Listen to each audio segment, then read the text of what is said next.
Measurement of standard electrode potential.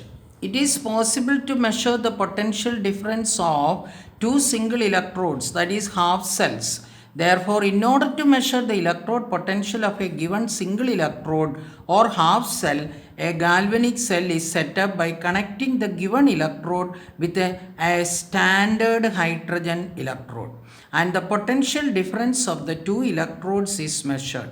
Since the electrode potential of standard hydrogen electrode is zero, the measured potential difference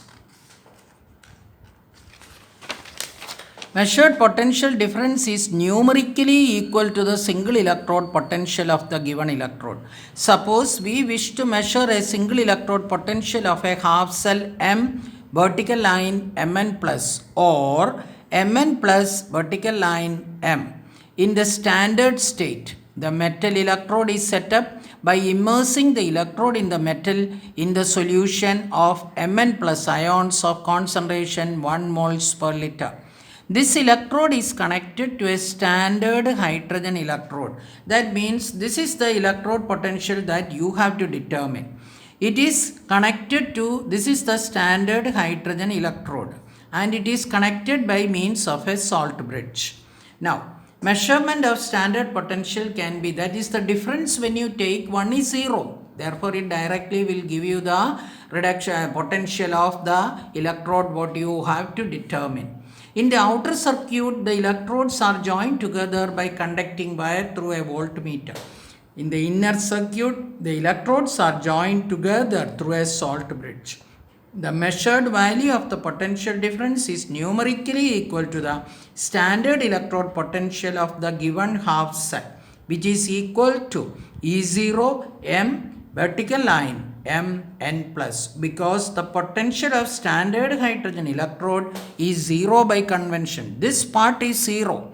Therefore, if you get the total electrode potential, that means it is the potential of the anode electrode potential. The sign of the electrode potential thus measured can be measured by asserting the direction of the flow of current. The direction of the flow of current is regarded as opposite to the direction of the flow of electron. That means that if the electron flows from the anode to cathode, that is oxidation to reduction, the current will flow in the opposite direction. Then, the oxidation, we have already seen that the galvanic cell electrons flow from anode, that is the oxidation electrode, to the cathode, that is the reduction electrode. The potential difference between the anode and the cathode in the galvanic cell or in the standard state is represented by E0 of the cell. This is E0 of the cell, if you write, means the standard potential of the cell. This is given by E0 of the cell is equal to E0 cathode minus E0 anode, where E0 cathode and E0 anode are the standard reduction potentials at the cathode and the anode respectively.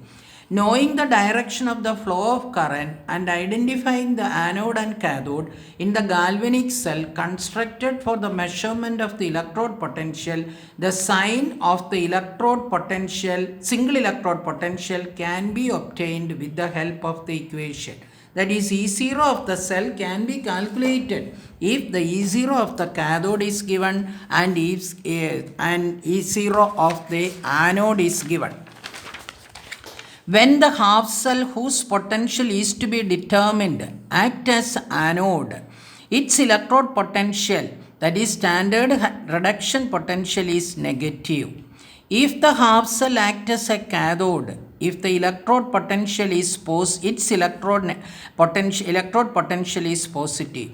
The following example illustrate the above mentioned procedure.